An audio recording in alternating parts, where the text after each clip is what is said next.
जैसा कर्म करोगे वैसा ही फल पाओगे।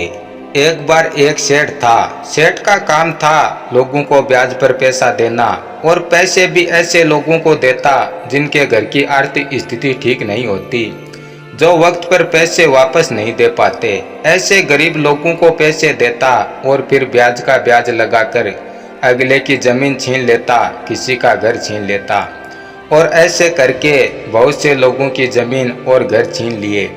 लोग उसके आगे हाथ जोड़ते, पैर पड़ते, गिड़गिड़ाते, लेकिन वह किसी की नहीं सुनता। वह सिर्फ और सिर्फ जमीन और पैसों के लालच में रहता, और ऐसा करके बहुत से गरीब लोगों की जमीन और घर छीनकर बर्बाद कर दिया था उसने।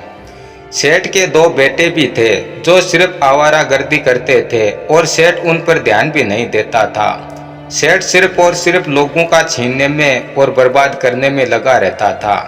कुछ समझदार लोग सेठ को समझाने की भी कोशिश करते कि तुम ये सब सही नहीं कर रहे हो, गरीब लाचार लोगों के साथ गलत कर रहे हो, भगवान देख रहा है।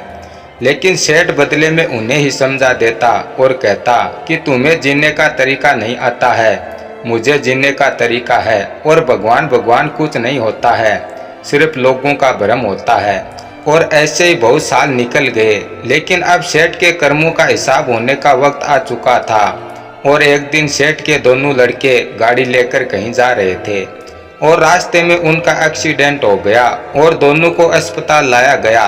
दोनों की हालत ये हो गई कि ना ही तो वह मरे और ना ही जिए, सिर्फ और सिर्फ दोनों की सांसें चल रही थी। और ऐसा कई सालों तक चलता रहा। धीरे धीरे सेठ के सारे पैसे खत्म हो गए, सब कुछ बिक गया और सेठ बर्बाद हो गया। अब वक्त आ चुका था लोगों से पैसे उधार लेने का। सेठ पैसों के लिए लोगों के आगे गिड़गिड़ाने लगा, पैर पकड़ने लगा, लेकिन सेठ के बुरे कर्मों के कारण सेठ को किसी ने एक पैसा उधार नहीं दिया। और इसी के चलते एक वक्त ऐसा आया, सेठ के दोनों लड़के इस दुनिया को छोड़कर चले गए। सेठ अपने किए पर पछताने लगा और अपने बुरे कर्मों को याद करने लगा।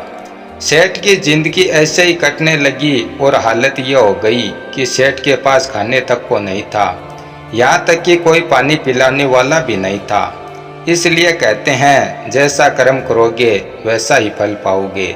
धन्यवाद।